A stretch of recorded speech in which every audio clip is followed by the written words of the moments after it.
I'm Essen Zafar, and welcome to another episode of UnfairNation, the podcast that discusses our nation's rising inequity and social, political, and economic inequality, what it means for you, and what you can do about it. Every week we interview one expert for 25 minutes about these topics, and today I'm joined by Kim Bernard from the International Law Institute. And Kim's going to talk to us today about her experience working for Amazon. Hi, Kim. Hi, Essen. It's so nice to be here. I guess to introduce myself a little bit more, I am a student at University of Illinois. I'm a senior. I'm here in DC for a semester, and this past summer I worked in an Amazon warehouse to save money near my hometown off of 57. In Illinois, right? Yes, in Illinois. Okay, awesome. So what was that experience like? I mean, can you describe just from I can start kind of from a starting the beginning. Yeah, why don't we do that? So I started working at Amazon in June. I was pressed for finding a job that would save me money before I moved to DC for a semester, and it was one of the few jobs in the area that would take people part-time or full-time for just a summer that actually paid pretty well. The interview process was very easy. You filled out an application and you took a drug test and you told them your availability and you were hired. They hired through a third-party service, so I was a temp for a while before I was hired on full-time. I went through an orientation where they warned me about the physical requirements of the job. Oh, what were the physical requirements? They would warn you that if you didn't have a good back and you couldn't handle lifting 40 pounds, Right. This wasn't the job for you. And if you couldn't... 40 pounds? 40 pounds was the max Okay. of what a person would lift. So they wanted to make sure that they were hiring people that could lift the max. I don't think they really stressed that requirement as much as they did the standing and the walking. That was definitely... They meant it when they said you'd be on your feet for 11 hours a day. Wow. And I wore a Fitbit during work. How many steps were you getting in? On average, about 10 miles. On my longest day, where I walked the most, 16 miles. So why are you walking so much as part of your job at the warehouse? The warehouse is the size of about 14 football fields. Wow. And I worked in inbound specifically, so I never even saw half of the warehouse. What does that mean, inbound? So inbound are the things that Amazon is bringing into the warehouse before packaging it and then sending it back out to be delivered to people. Okay. So they conjure up this idea of what they think people are going to order or the things that you have actually ordered, and they bring it into the warehouse, and then when you order it, they'll say, okay, it'll be delivered in 24 hours, which means it's probably already at the warehouse. So you're saying that when you say conjure up, you're saying that they have figured out, probably through data analytics or something, that they know that the probability of somebody ordering this item in this area is X%, and then they've already pre-shipped it to the warehouse? Yes, exactly. Okay. So this stuff is coming in. Can you tell us a little bit about what that looks like? These kind of boxes have arrived of stuff. So semis arrive and they back up into the dock. And some of the semis are full of these yellow bins, and they're Amazon bins. You love when you get the Amazon bins that are coming directly from other warehouses because they're easy to stow and they're always smaller items. The bins are never that big. And then sometimes you get semis that are coming from other places where it's not coming from a direct Amazon warehouse and it's full of boxes. And then the people that work on the dock put all of this stuff together on a pallet and they mix it up. You never get a pallet that has all of the same item. They send those pallets up an elevator to the rest of the floors where the water spiders... Where the what? This is where there's Amazon slang to kind of explain more. A water spider is the person that takes the items and brings them to the stowers, disperses them so that the stowers can put them away. And where the stowers putting... Stowers is another Stowers is another position. Got it. And so where are the stowers putting these items that the water spider's bringing them up the spout? Depends on the warehouse you work in. If you work in a high-tech warehouse like I did, then you're stowing it inside of a bin, and that's inside of a pod. So to explain, there's robots that carry shelves on top of it, and we call this unit a pod. Okay. And the pods... That's a robot below with a shelf on top. Yes, and the pods zoom around the robot floor, and they will approach you in your little cube. Your cube is about... It's not freaky at all maybe when like that happens? a 7x7 square with a scanner in it and a sled full of your items. Yeah. And the robot pod comes up to you, and it has a shelf that has a bin. The bins come in various sizes. So you can have 6-inch, 9-inch, 12-inch, 16-inch, and 18-inch bins. Okay. The stowers take items and put them in the smallest size bin that the item will allow. And you scan it. You scan it, you put it in the bin. Got it. And the Nike system is what it's called, is able to tell what bin Nike, like the shoe? Yes, it's spelled Nike. Okay. Does that stand for anything? I don't know. Okay. They never told me that much. Okay, so you said it's able to determine... It's able to tell which bin you put it in by something that's called a curtain of light. Okay, this is starting to sound a little bit cultish. I mean, Yes. what's the curtain of light? The curtain of light is cameras that sense when your hand crosses a certain point and when it exits that point.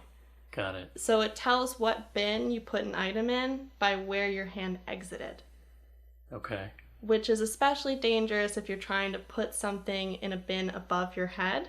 Because then your elbow will hit If the your curtain of elbow light. drops, or if you drop your hand before exiting the curtain of light, then it will read you as putting an item in the wrong bin, and then you get flagged for a What do you get flagged for? a shortage or an overage. Okay. So a shortage is when it thinks that there's an item there and it's not in that bin, it's in a different bin. And an overage is when you scan it too many times, so it thinks there's too many items in there. And what happens to somebody when they've had too many shortages or overages? A manager comes up to you and makes you sign a write-up. And if you have too many of them, if you exceed a certain amount within a quarter, then you are terminated. And what's that? And a quarter being quarterly divided by the year, obviously. Yes. So what numbers are we looking at for this? I almost got fired for having 5 in one day, 5 errors in one day. So you're saying when your elbow hits the curtain of light, for instance, that could be counted as either a shortage or an overage? Yes. Now, what they do tell you is that there are additional cameras that actually watch you from about your elbows. They don't ever see your face. And when they see a problem, when they see an error, they'll go back and look at the cameras to see if it was... Check your form. Yes. So if it was just form error, or if it was the curtain of light, and you didn't actually put it in the wrong bin, or you weren't aware that you didn't cross the curtain of light, then they won't mark that as an overage or shortage. How many things are you putting in a bin in an hour? Like, what's your speed? In an hour? What's your rate of speed? Well, there's 2 different numbers that you need to remember. It's your tick time. Tick time? Tick time. Okay. Like the ticking of a clock. Yes. Your tick time and your units per hour stowed. So they want your units per hour to be anywhere between about 170 for bigger items, the 18-inch items that take longer and are bigger and you're waiting for pods longer. And your smaller items to be closer to 290, 350 per hour. And your tick time, they want less than 10 seconds, no matter the item. So about 10 seconds per item. So 10 seconds for the people in our podcast audience who can't visualize this. You have 10 seconds to kind of You have 10 seconds to look at the pod as it comes, decide which items on your sled could go in that pod, take that item, scan it, place it in the bin, and not get caught in the curtain of light. And then the timer doesn't restart until you scan another item. Wow. So you can put it away, but that's not your tech time. Right. It's the time you take to reach for the next item or get the next bin or get the next pod. So this seems to me like I'm imagining myself doing this and like having errors all over the place. Because I'm supposed to be doing this 4 or 5 times a minute on average, 10 seconds at a time with 6 or 7 different steps. I mean, is that something you just habituate to, or is that I mean, you said you almost got fired. That was later in my time at Amazon. I had worked for a water spider for a while, kind of got out of the rhythm of stowing, because you do get in a rhythm. Okay. And you have about a 3-week grace period after you get hired where they expect your rates to be slow and they expect you to make errors. And those things won't count against you. They'll use it more as of a learning experience. When I almost got fired, I had just had a bad day. I had large shipments full of books, which don't like to scan correctly. A lot of Amazon stowers probably hate books. And I'd gotten 5 errors in one day. I didn't know about it until the following week because they don't assess you until the end of the week. You have your rate per day and then your rates per week. And then they told me that if I made one more error or had one more flag, then I would be up for termination.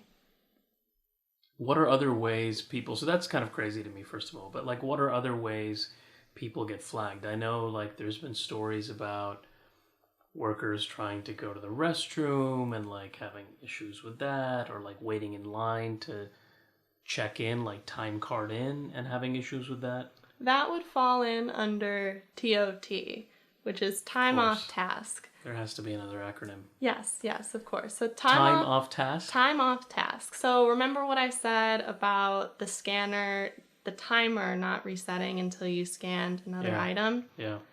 So if that timer exceeds 6 minutes, then you get flagged for time off task. So if you were idle for any minute longer than 6 minutes, they're going to see that. And you only get a certain allotted amount of time off task a day, which... how much is that? I'd say about 30 minutes before somebody comes to talk to you about it. And is that 30 minutes like for lunch breaks? Well, you have a 30-minute paid break and a 30-minute unpaid break. The unpaid break is clock out to clock out. So you go downstairs and outside the break room are the places that you scan your badge to clock out. Yeah. And you just have to clock back in 30 minutes later. Okay. Your paid break is scan to scan. So in the time it takes you to scan your last item, walk down, say you're on the 5th floor southwest side and the break room is on the 1st floor northeast side, like it was in my warehouse. In the time it takes you to scan your last item, walk down 4 flights of stairs, go across to the other side of the warehouse, sit in the break room, maybe about 10, 15 minutes if you walk fast, and then walk back up. 10 to 15 minutes have elapsed 10 to 15 to get minutes. to the break room. No, I'd say like maybe 10 minutes have elapsed to get to the break room. So those 10 minutes are still counted as part of your paid break. Yes, because you did your last scan. Yeah. And then you can sit in the break room and give yourself about 10 minutes of elbow room to get back up the stairs, back to the other side of the warehouse, and so scan it's your really next a item. 10-minute break, effectively. Basically, yeah. If you don't walk fast. If you walk really fast, or if you... It could be an 8-minute. You could have 12 minutes if you walk really fast. Also depends on your position in the warehouse. Sure. So I'm giving you the extreme. Worst case scenario. You could also be on the 1st floor northeast side, right next to the break room, and you get the longest break. Sure. But even if you cut your time in half, let's say, because you're saying the worst case scenario, 20 minutes taken off your break time. But even if we cut that time in half, you're still losing about 10 minutes of your break time just to commute to your break location. Yes. What about going to the bathroom? So the bathrooms are located in the center of a giant rectangle. That's how I would describe the warehouse, as a giant rectangle. And at the midpoints of the longest ends are where the bathrooms are. And where you stow, like my position, you're on the ends of the warehouse. So it'll take you about 5 minutes to walk to the bathroom that only has 2 stalls. And there's Oh, about wow. 8 bathrooms in the warehouse. With Especially... how many people in the warehouse? Any Uh, idea? In the hundreds? Hundreds. Yeah, okay.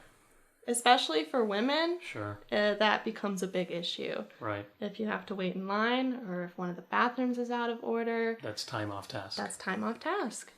And they don't care if you got 25 minutes time off task because of bathroom waiting and being far away from the break room? Well, no. They tell you that you should account for that time. Okay. All right, so how do people try to get around that? Do they run to the bathroom? You can run to the bathroom. They hold it? You can wait until your break. Wow. You can try and make sure your rate is really good, because if you have a lot of time off task, but you have a really good rate, they don't want to lose you. Sure. And if they have a hard worker, then Yeah. sometimes it also depends on your manager. Sure. So your manager is the one that sees these numbers coming up. They're the ones that have access to it. So if you have a manager that's more understanding, then they'll usually cut you some slack as far as bathroom breaks. But you have to justify it. A lot of times especially when I worked for the temp agency, they would come around with clipboards and they had a list of every single time you were flagged for time off task and expected you to explain why at every single point. So, did you ever have to do that? Did that feel weird to have to justify how long it took you to go to the bathroom every time? Absolutely. It felt weird. It felt even weirder when there were times that I didn't know what I was doing. Sure. I can't keep track of every single second of an 11-hour day, and sometimes when I'm idle for 8 minutes and I'm not sure, maybe I went to the bathroom, maybe it was a pod gap, maybe it was... a pod gap is when you're waiting on a robot to come to you. And that counts against you as well, huh? It does. You get flagged for it, and you can Even explain though it's the yourself. robot's fault. Mm-hmm. They tell you, all right, here's another slang word. Yeah. They tell you if that happens to pull an andon, which is when there's something wrong with the technology or the equipment, and you need someone who is a specialist in that area to come and assist you. And that way, if they see they got flagged for TOT at 7:05, but they pulled an andon at 7:03, then we know that. So, like, to account for every minute effectively and down to the seconds of your time, like in the civil rights world, like when somebody does this with speech, we call it a chilling effect, right? If somebody looks at your speech all the time, and they say, you can say whatever you want, but we're watching every single thing you say, it effectively makes you question whether you can say something or not, and makes you restrain your speech, which is just as bad as somebody telling you don't say something. It's like self-restraint. So did you feel that all of this, I mean, this is sounding kind of dystopian to me, but did you feel like it had a chilling effect on your ability to take bathroom breaks or take regular breaks or to just like stand for 2 minutes and relax or sit? I mean, was there like this kind of intense pressure on you all the time to go, go, go? At first, yes, I felt that a lot. I was one of the lucky people that had a cool manager that was really okay with you taking bathroom breaks. The team that I worked with was very diverse. There were people like me who were college students that were just there for a summer. There were people that had been working in that warehouse since it opened 5 years ago. And there were mothers and fathers and grandparents and people that didn't save up on retirement that needed to work somewhere. And they were always very understanding about the pace that you needed to go at. It was after my manager left and we were left without management for a short period of time that things started to get a little messy, where we fell more into the hands of Amazon's HR department than we did any specific manager. And what happened then? A lot of people left my team because they were unhappy with being written up or not meeting their rates and not having anyone understand why, not having anyone take in consideration the circumstances anymore. That really makes it hard on you when you're used to that, and then you have to go back to being a robot. Well, and you said a lot of people left your team. In your community, where are these people going if they're not working at Amazon? When I say left my team, I mean moving to different floors. Got it. So there are multiple different managers that all have about a team of 25 people, and they take residence on a floor for a day, so they could easily transfer to... So let's just talk about that like writ large, right? So this seems like intense job. Yes. Physically demanding, maybe even like stressful and emotionally demanding. What was like the turnover rate just on your like anecdotal experience? I mean, were people sticking around for 15, well, Amazon's not been around for that long, but 10 years, a year? What's the kind of range? The turnover rate is ginormous. I started with a group of about 80 people being hired on at once for this warehouse, and I only recognized 3 faces by the end of my time there. Wow. They even boasted about how many people they would hire every week or every few weeks. So the burnout rate was really high. Huh? Yeah. When you say you bring in over 100 people a week, that means you're also losing hundreds of people. A week, yeah. And what were the reasons people were leaving? They couldn't handle standing on their feet all day, or they were weeded out quickly by the rate expected of them. If in the first few weeks you don't meet the curve, then they don't want to keep you anymore and you can get fired. And at that rate, I imagine the ones that stick around are probably going to get too tired and burn out anyway. Unless I they're was super taking young 5-hour energies during my breaks. Wow. And they recommend that you don't take ibuprofen every day so you don't build a tolerance to it. Only take it on the really bad days. They don't want you to build a tolerance to painkillers because then if you take it, then you have to keep taking more and more to feel the pain-killing effect. And I wasn't told this by Amazon management. Disclaimer. I was told this by veterans of people who had been working there for years, saying, honey. So when these people leave, going back to my earlier question, in your kind of community in Illinois, first maybe tell us a little bit about the neighborhood, and then, I don't know if you know this or not, but like what other kinds of jobs would they go to? Was this kind of the best job in the area? Was it one of the worst and people had other options? I would say I'm nestled in an area that's prime real estate for warehouses. I am in between Interstate 80 and Route 57, where so many different trucks and semis come through all the time. I'm surrounded by warehouses. Amazon by far pays the best.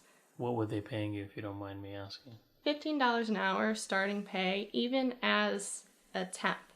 Okay. The temp agency wasn't paying you less and taking off the top. You still got 15. And what's the minimum wage that other people were making outside of Amazon? Minimum wage in the area was $8.75. Most warehouses paid about $11. Okay. So substantially higher. Substantially higher, and as a full-time Amazon worker, you got to use your health insurance benefits from day one.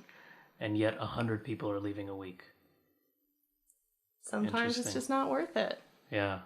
So one of the highest paying entry-level, unskilled entry-level jobs. Mm-hmm. But they have a turnover rate of almost 100%. And there's 2 Amazon warehouses in my area. Wow. I worked at the high-tech one in Moni. Yeah. There's also one in Joliet. Yeah. That was a non-high-tech wear one. I did not work there. They didn't have positions open for me other than night shift, and I couldn't do that. Yeah.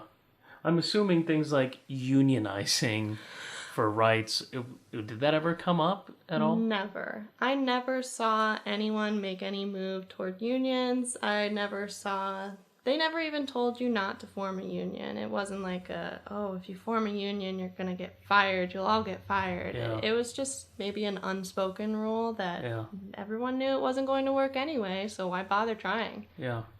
I mean, the people who left and the people in your neighborhood, what were their views of Amazon? I mean, is it a largely positive? They were like, "This is great, bring in more warehouses," or because we need the 15-hour jobs, or was it people who were leaving saying things like, "This is not that great for the community"? I don't know if you know the answer to this, but I'd be interested in hearing your thoughts. My specific town in Manhattan is a little farm town that takes pride on being so little. So they fight tooth and nail about anything that would bring more semi-traffic through their town. Yeah. Which is why the warehouses are located primarily in Joliet and Moni. Yeah. In those areas, it's seen as a good thing because it's a place for people that only have a GED, that aren't really professionally educated, that haven't gotten the chance to pick up a trade, to have a job that might actually be able to sustain them and have them save money in some way. And you start out at 15, but after a year, you start getting raises. And I do think there was a lot of mobility available. There were people that were managers that had only been working there that maybe a year and a half. So I think the overall community outlook was good, but at the same time, everyone knew that it was a sucky job. Everyone knew that it was physically demanding and hard to do, and everyone hated themselves a little bit for working there, but loved the paycheck so much that it was worth it. So, last question, which is kind of a free for all, right? I mean, this is a podcast about inequality, inequity, structural inequality, right, and the impact it has on American communities. And I'm trying to be a little bit unbiased here and just let listeners draw their own conclusions about how Amazon contributes to structural inequality based on what they've heard from you. But I'd be interested in hearing your thoughts, especially as a college student who's kind of, gone outside of that community, but still has strong ties there, and now is in Washington, D.C., working with kind of a diverse international population as well. Like, what are your kind of takeaways from this experience with Amazon, specifically as they relate to inequality? I think that they are a large contributor to inequality while trying very hard not to look like one. They pay people just the right amount to keep them happy and Despite make them the working conditions. Ignore the working conditions. Fascinating. I worked there for so long, I would have quit in my first week if the paycheck wasn't so good. And the health insurance was right there. There's people that plan on working at Amazon for the rest of their lives, but they're probably not going to be able to work there for the rest of their life because it's so physically demanding. It will destroy their bodies. And it's one of the only options, at least in my community, for a person to make a decent paycheck. So I think that the working conditions are still unfair, despite how hard Amazon tries to make it worth it. Well, thanks a lot, Kimberly. We'd like to thank you for coming in, and also to thank TechChange for hosting us in their studios. This has been another episode of Unfair Nation. Tune in next time.